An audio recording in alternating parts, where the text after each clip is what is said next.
आज मैं स्टार्ट कर रहा हूं इलेक्ट्रोस्टैटिक्स पोटेंशियल एंड कैपेसिटेंस की numerical question number 2.25 that is 25। Question क्या है, पहले क्वेश्चन पढ़ते हैं और समझ लेते हैं। Obtain the equivalent capacitance of the network for 300 volt supply. Determine the charge and potential across each capacitor. अच्छा सवाल है और बड़ा सवाल है ना। कह रहा है कि पहले तो इक्विवेलेंट कैपेसिटेंस निकालना है आपको, उसके बाद क्या कैलकुलेट करनी है, उसके बाद आपको प्रत्येक में चार्ज कैलकुलेट करनी है, उसके बाद क्या करनी है, प्रत्येक में पोटेंशियल निकालना है। तो सबसे पहली बात कि ये हो गया आपको, ये हो गई आपको एक है ना, इस तरह से ये हो गई आपको पोटेंशियल, और यहाँ से दो वायर निकला हुआ है। देखो ऐसे दो वायर निकला हुआ है, एक वायर इधर है जो ऊपर में है और एक वायर जो है नीचे में है, जिसमें दो कैपेसिटर लगे हुए हैं ऐसे। फिर यहाँ से इस तरह से बना हुआ है, फिर ये वाला, फिर ऐसे। इस तरह से ये डायग्राम है।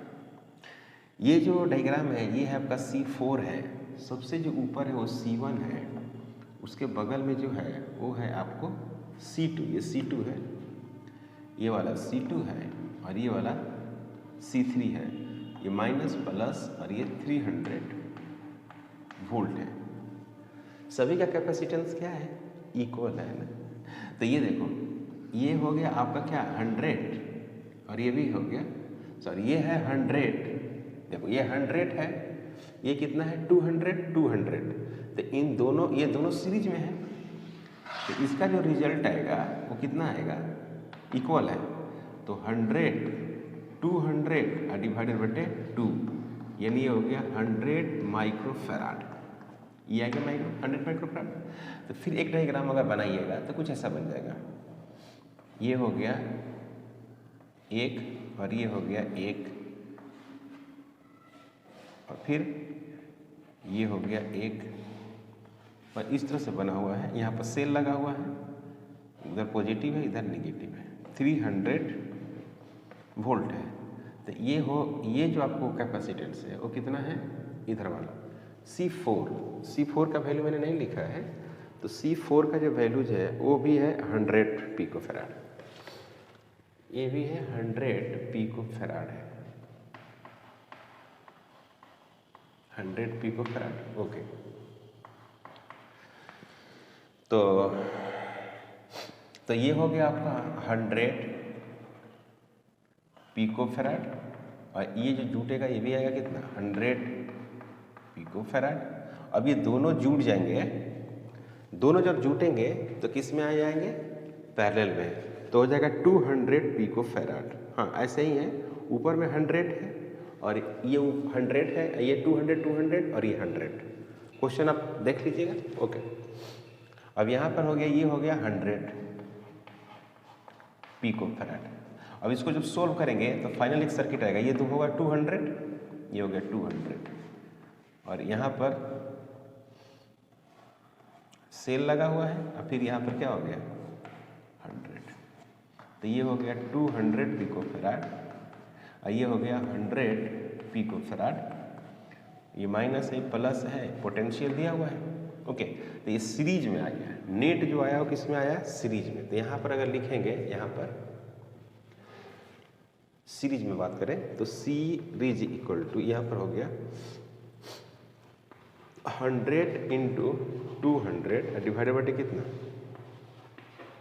300, तो ये कितना हो जाएगा 200 डिवाइडेड बाय 3, क्या आएगा पिकोफैराड। तो Q इज इक्वल टू जो आया Q सप्लाई, Q बराबर आएगा CS इंटू कितना V, तो CS कितना है, CS है आपको 200 डिवाइडेड बाय 3, और यहाँ पर क्या है 300 है ना, ये कट जाएगा तो आपको मिलेगा 2 इंटू 10⁴ इंटू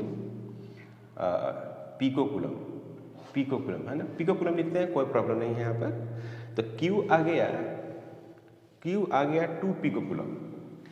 तो जरा आप समझिए कि 2 आ गया, Q जो आ गया, Q सप्लाई, तो जो इसमें है, इसमें कितना है, Q है, इसमें भी कितना होगी, Q, तो Q आ गई।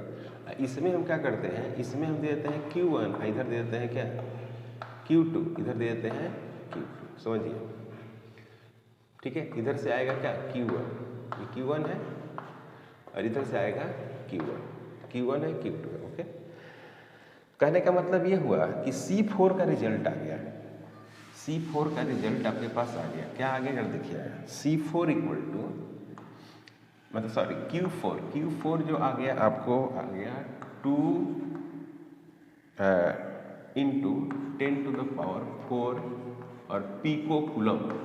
इसको आप ऐसे लिख सकते हैं 2 इंटू 10⁴ इंटू 10⁻⁻12 कूलम, यानी 2 इंटू 10⁻⁻8 कूलम, ऐसे आएगा Q4। तो एक तो आंसर यहाँ पर हो गया। अब हमको जो कैलकुलेट करना है, इसमें कैलकुलेट करना है इसमें, तो अब जरा देखिए, तो इन दोनों को जोड़ेंगे तो 100 हो जाएगा, तो इक्वली तो बढ़ जाएगा, ये भी 100, ये भी 100, तो now equally divide Q4, equally divide in 2 parts, divide in 2 parts.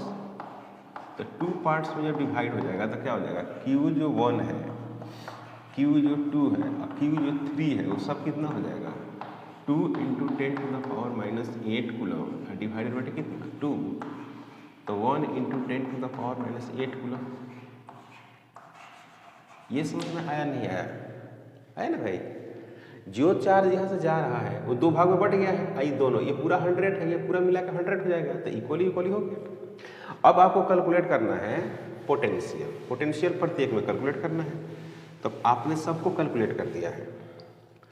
तो potential, now potential drop in each, now potential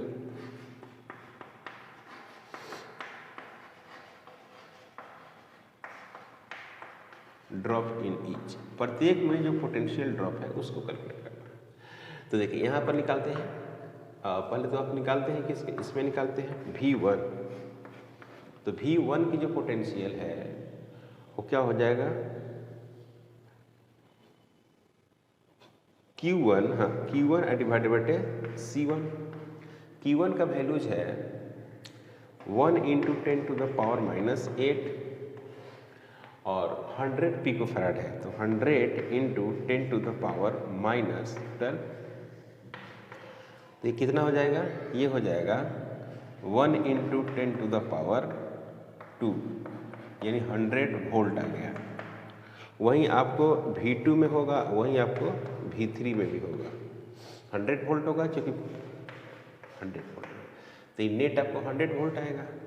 अगर हम बात करें V4 का, तो V4 का जो बात करेंगे उसमें क्या लिखेंगे, Q4 डिवाइडेड बाई कितना, C4, तो Q4 है 2 इंटू 10⁻⁻8 और डिवाइडेड बाई 100 इंटू 10⁻⁻12, तो ये हो जाएगा कितना, 200 वोल्ट आ गया ना।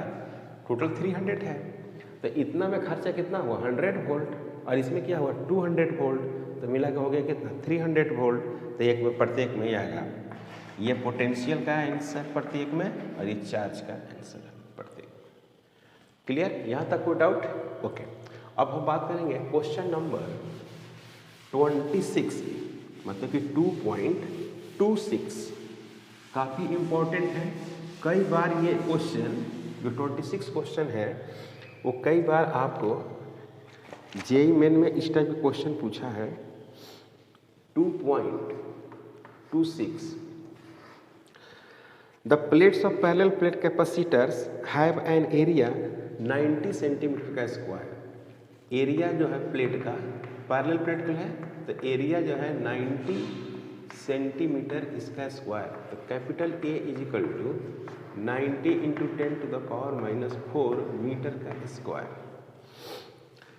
Each are separated by small d is equal to 2.5 millimetre, यानी 2.5 इंटू 10⁻⁻6 मीटर का -3 मीटर, ये हो गया D equal to the capacitor charge the potential V is equal to दिया हुआ है 400 वोल्ट, इतना वोल्ट से उसको चार्ज कर रहे हैं।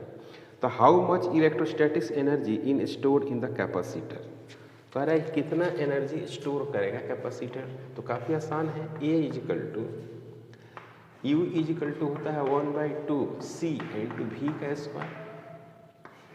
तो U इज इक्वल टू हो गया 1/2, पैरेलल प्लेट कैपेसिटर के लिए लिखेंगे A ऑप्शन 0 डिवाइडेड बटे D इंटू V का स्क्वायर।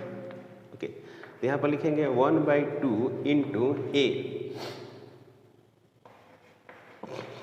90 इंटू 10⁻⁴, ऑप्शन 0 का वैल्यू 8.854 और 10⁻⁻12 इंटू V का स्क्वायर। V का स्क्वायर मतलब 400 इसका स्क्वायर, V का स्क्वायर, और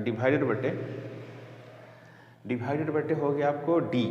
D का वैल्यू है आपको 2.5 इंटू 10⁻⁻3 ऐसे वैल्यू है।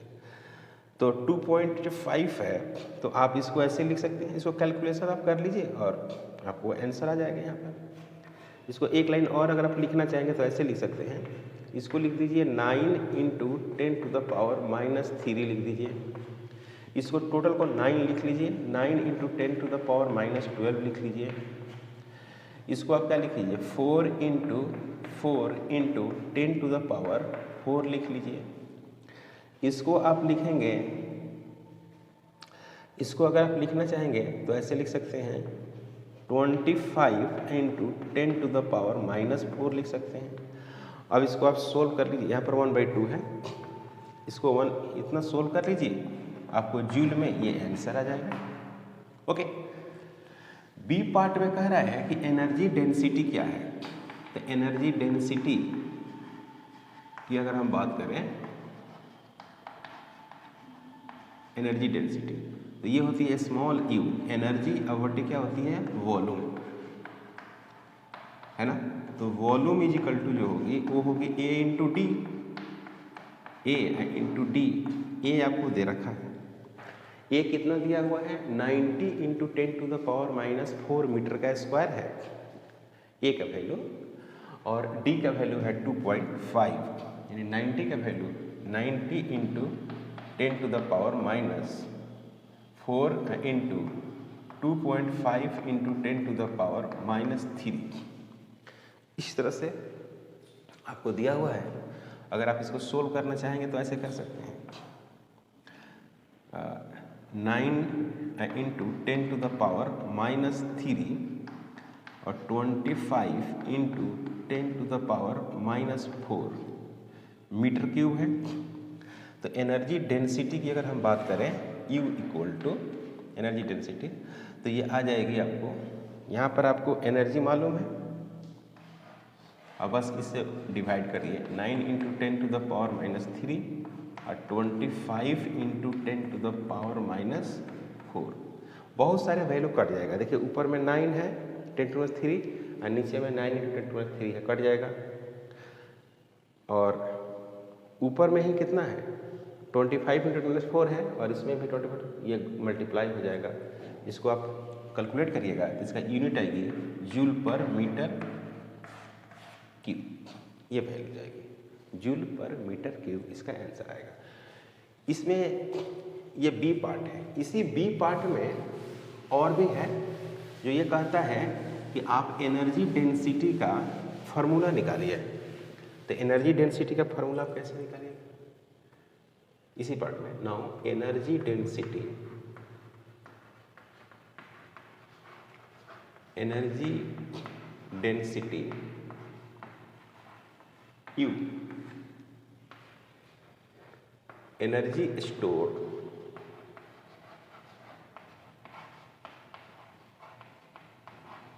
पर unit volume, energy store per unit volume.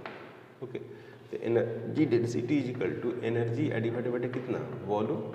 तो एनर्जी 1/2 CV का स्क्वायर डिवाइडेड बटे U A इंटू वॉल्यूम का मतलब A इंटू कितना D। Energy density is equal to 1/2 A option 0 divided बटे कितना D इंटू E डिवाइडेड बटे D और उसका स्क्वायर है ना इंटू A इंटू D, इस तरह से है। यानी ऐसा वैल्यूज है 1/2 A option 0 D into A into फिर D इंटू E का स्क्वायर डिवाइडेड बटे कितना D का स्क्वायर। सॉरी ये गलत लिख दिया ना, एक मिनट। V बराबर ED होता है ना, V बराबर क्या होता है, V बराबर ED होता है E इंटू D इसका स्क्वायर। तो E का स्क्वायर फिर किसका हो गया D का स्क्वायर, D का स्क्वायर। ये D स्क्वायर और ये D स्क्वायर कट गया, ये से A कट गया, तो मिल गया क्या 1/2 ऑप्शन नॉट और E का स्क्वायर। ये हो गई एनर्जी डेंसिटी, इसको बोलते हैं एनर्जी डेंसिटी। यहाँ पर एक आंसर है, एक आंसर वहाँ पे। क्लियर है। तो एनर्जी डेंसिटी का जो फार्मूला है आप डायरेक्ट इस्तेमाल कर सकते थे। इलेक्ट्रिक फील्ड अगर दिया हो और ऑप्शन 0 का वैल्यू आपको मालूम है तो आप डायरेक्ट एनर्जी डेंसिटी का ये फार्मूला इस्तेमाल करेंगे तो आपका क्वेश्चन आराम से बन जाएगा। क्लियर। क्वेश्चन नंबर 2.27 कह रहा है कि 4 microfarad capacitor is charge by 200 supply. It is then disconnected from the supply and the connected to another uncharged capacitor 2 microfarad capacitor. How much electrostatic energy of the first capacitor is lost in the form of heat and electromagnetic radiation?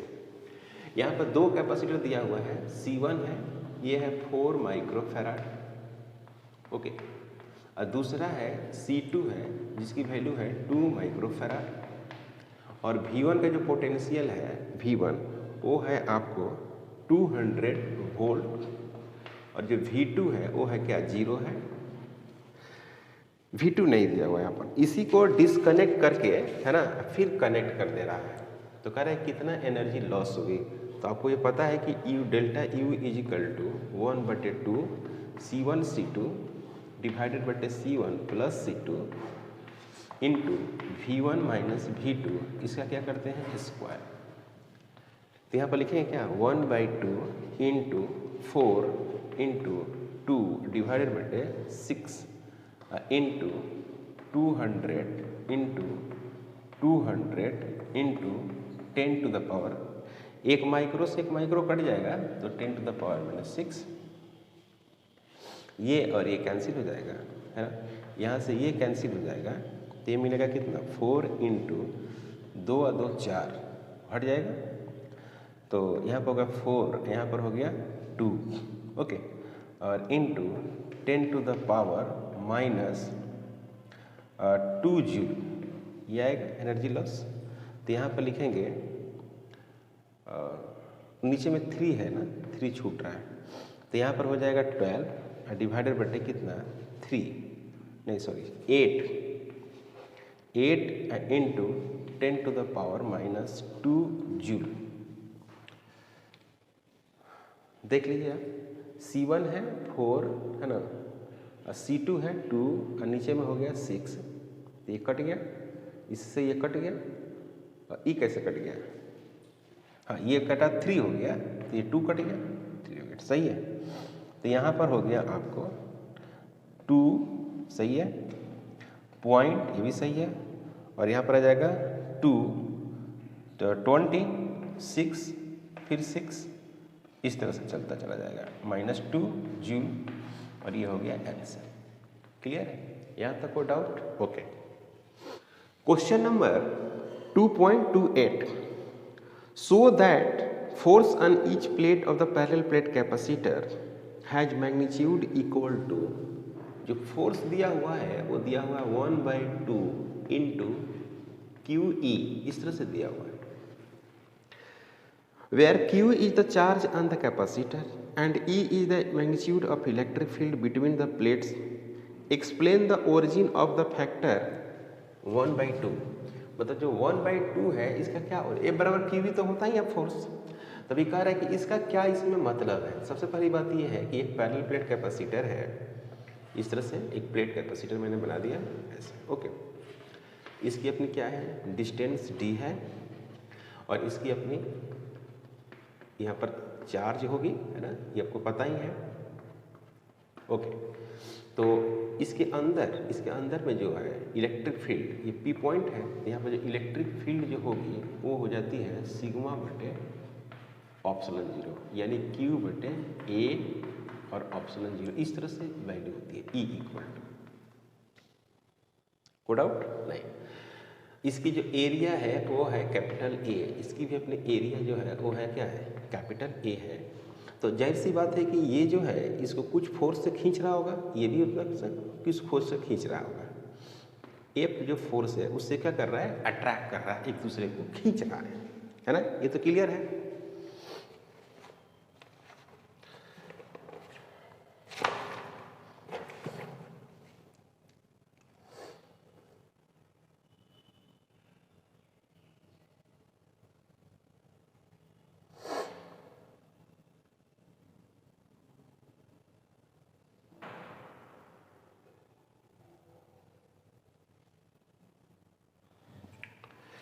एक दूसरे को जब attract कर रहे हैं तो हो सकता है कि ये जो प्लेट है वो खसक के कहाँ चल जाए, यहाँ आ जाए, और ये प्लेट खसक के कहाँ चला है, यहाँ आ जाए, सपोज दैट ऐसा हो सकता है। तो हम मान लेते हैं कि नाउ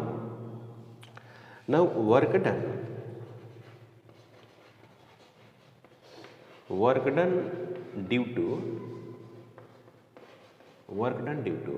है ना, due to force of attraction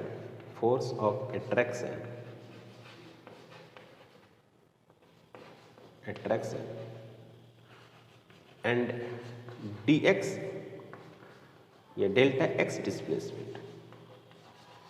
मान लीजिए कि जब फोर्स ऑफ अट्रैक्शन हुआ तो उसमें क्या हो गया, डेल्टा एक्स का डिस्प्लेसमेंट हुआ। तो आप ऐसे लिखेंगे कि वर्क डन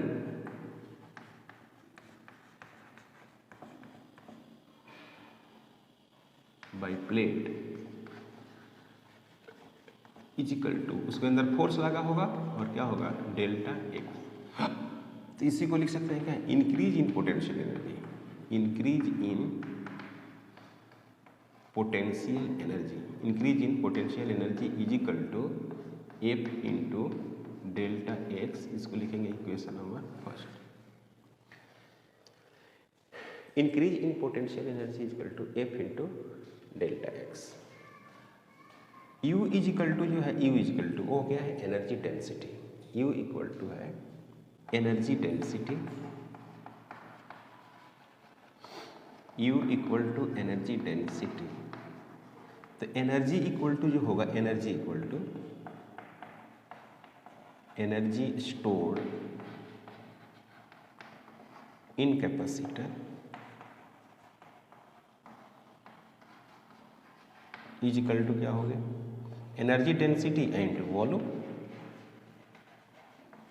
हो गया नहीं, तो एनर्जी डेंसिटी तो ये है, एरिया इसका ए है, इसका डेल्टा एक्स क्या है, डिस्प्लेसमेंट है। फिर increase in potential energy,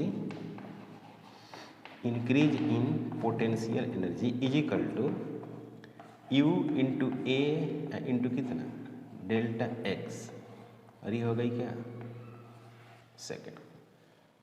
increase in potential energy F into delta X और increase in potential energy U into A delta X. इन दोनों को अगर हम लेकर चलें, इस डायग्राम का भी इस्तेमाल करेंगे, है ना।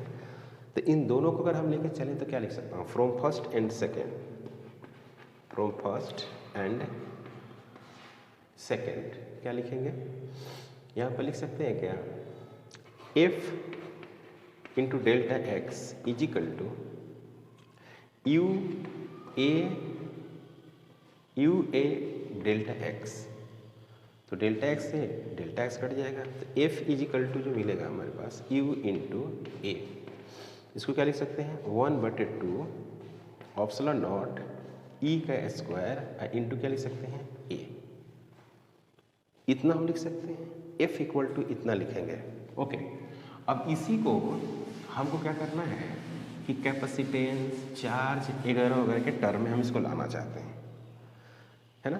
तो सबसे पहली बात कि इसको मैं ऐसे लिख सकता हूँ F equal to 1/2 epsilon not into E into A, ऐसे कर देता हूँ। इसी को ऐसे लिख सकता हूँ 1/2 epsilon not into A, okay, into E ऐसे। और v बराबर होता था e इंटू डी होता था, तो e इक्वल टू कितना हो गया v बटे कितना हो गया d हो गया। अब इसको पुट करेंगे यहाँ पर तो 1/2 epsilon not into A into ई का जगह v/d, यहाँ पर लिख देंगे d, और फिर लिखेंगे e, फिर लिखेंगे यहाँ पर e। क्लियर है। तो ये हो गया c, ये क्या हो गया बच्चों c। तो ये हो गया आपको 1/2, ये हो गया c, और ये हो गया c, और ये हो गया आपको e। सॉरी, e के बदले ही तो मैंने लिखा है, ये यहाँ पर हो गया v। क्या होगा बच्चों, यहाँ पर हो गया e के बदले मैंने ये लिख दिया, यहाँ पर हो गया v।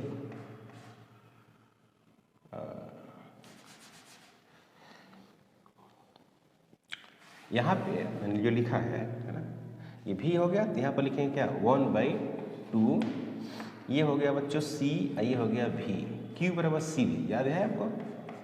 तो ये क्या मिल गया 1/2 इंटू q इंटू e, जो u है ये से हो गया u is equal to 1/2 q into e।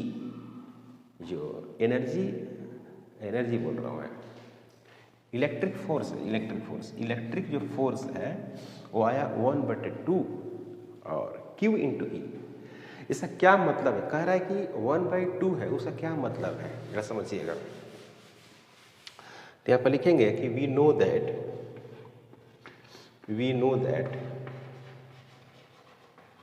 Electric field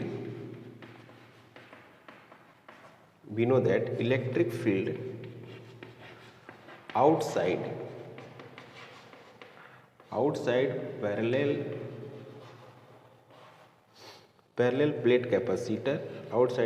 plate capacitor,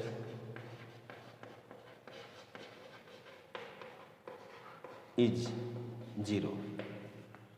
Only inside field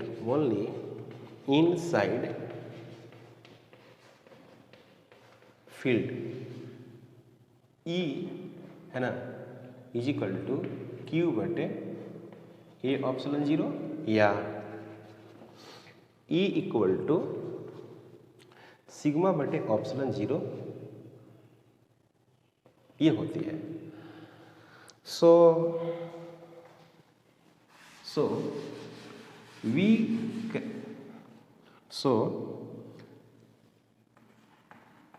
E is the average value, ये एक एवरेज वैल्यू है ना। तो E जो एवरेज है उसका क्या नाम होगा E अंदर में होगा, यानी E इन प्लस E कितना आउट डिवाइडेड बटे कितना 2। तो E average is equal to E plus 0 divided बटे 2 E/2।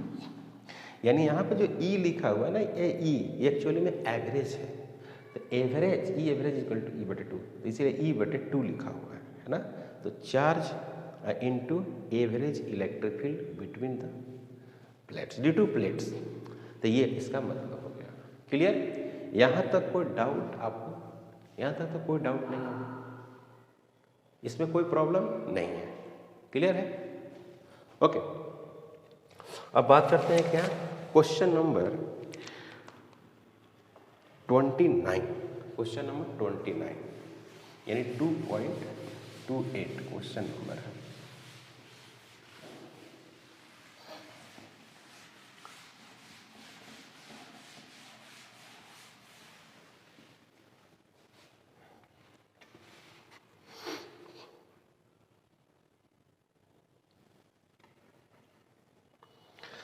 कह रहा है कि spherical capacitor consist of the two concentric spherical conductors held the position suitable insulating supports figure 2.236 so that capacitance of spherical conductor आपको show करना है ये value और काफ़ी आसान है। C इक्वल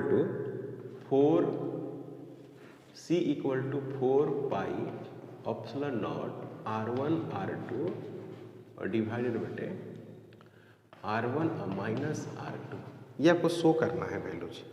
जो R1 जो है वो रेडी है आउटर एंड इनर स्फीयर्स, अंदर का जो है वो क्या है आपको दिया हुआ वैल्यूज है ना। तो इस तरह से है, ये अंदर में जो है ये है R2 और जो बाहर में है वो है क्या R1। इस पे प्लस चार्ज, सॉरी इस पे दिया है माइनस चार्ज,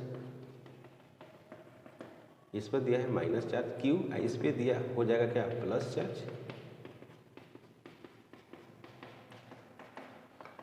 इंड्यूस हो जाएगा चार्ज। ओके, फिर यहाँ पर क्या हो गया, यहाँ पर minus minus minus minus minus तो आएगा है ना।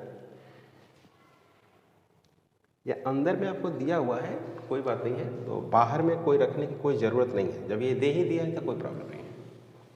ऐसे अगर नहीं देता ये तो अपने से जब चार्ज रखते ना तो वो चार्ज जो है वो बाहर आ जाती है ना, तब उसको हम लोग अर्थिंग कर देते हैं। यहाँ पर करने की कोई ज़रूरत नहीं है। तो अंदर में माइनस क्यू है, यहाँ पर प्लस क्यू है और इसकी जो रेडियस है कितनी है R1 है, ये रेडियस R1 है। तो आप क्या करिए कि यहाँ पर P पॉइंट पर आप पोटेंशियल निकालिए, R का P पॉइंट पोटेंशियल निकालते हैं। तो P पॉइंट में जब पोटेंशियल निकालते हैं तो देखिएगा जो Vp होगा वो क्या होगा, एक V प्लस के चलते होगा, एक V माइनस के चलते होगा। प्लस वाला जो होगा वो क्या होगा K होगा Q डिवाइडेड बटे बाहर में रेडियस क्या है R1 minus K into Q divided बटे कितना हो जाएगा R2। ये हो गई आपको Vp, P पर पोटेंशियल आ गया। तो जो P पर पोटेंशियल आएगी यानी ऐसे हो गई Vp इजिकल टू K हो गया Q हो गया, यहाँ पर क्या हो गया, यहाँ पर हो गया क्या 1 बटे R1 माइनस 1 बटे कितना हो गया R2, ये हो गया। ओके, तो Q इजिकल टू ये हो गया C इंटू Vp, तो C इजिकल टू मिलेगा आपको Q डिवाइडेड बटे Vp, तो C इजिकल टू हो गया Q डिवाइडेड बटे Vp।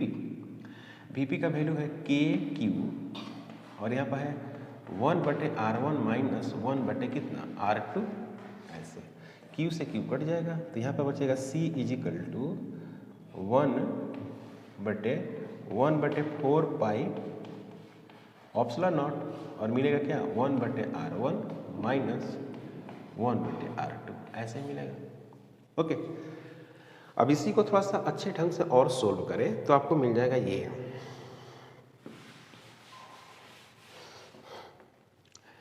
C इजिकल टू ऊपर चला जाएगा कितना 4 पाई एप्सिलॉन नॉट डिवाइडेड बटे 1 बटे R1 माइनस 1 बटे कितना R2, ये मिलेगा। क्लियर है? नहीं क्लियर नहीं है? देखो भाई कहाँ डाउट है, इसका था माइनस पोटेंशियल है ना, इसका था माइनस पोटेंशियल और इसकी थी प्लस पोटेंशियल। अंदर में क्या है माइनस दिया है ना, अंदर में तो माइनस दिया है और बाहर में प्लस दिया है पोटेंशियल। ठीक है, अब इसको आप सोल्व करोगे ना, तो आपको ये सोल्व करोगे तो क्या मिलेगा, यहाँ पर मिलेगा 4 pi epsilon 0 R1 R2 divided बटे मिल जाएगा आपको R2 और R1, इस तरह से वैल्यू मिलेगी। तो ये था आपका कैपेसिटेंस जो रिजल्ट लाना था। क्लियर? तो ये डेराइव हो गया, ये आपको मैंने थ्योरी में भी प्रयोग किया है इसको। आज का क्लास मैं यहीं पे स्टॉप करता हूँ, नेक्स्ट क्लास यहीं से कंटिन्यू करूँगा। अगर आप मेरे चैनल पर नए हैं प्लीज़ सब्सक्राइब करें, शेयर करें। Thank you.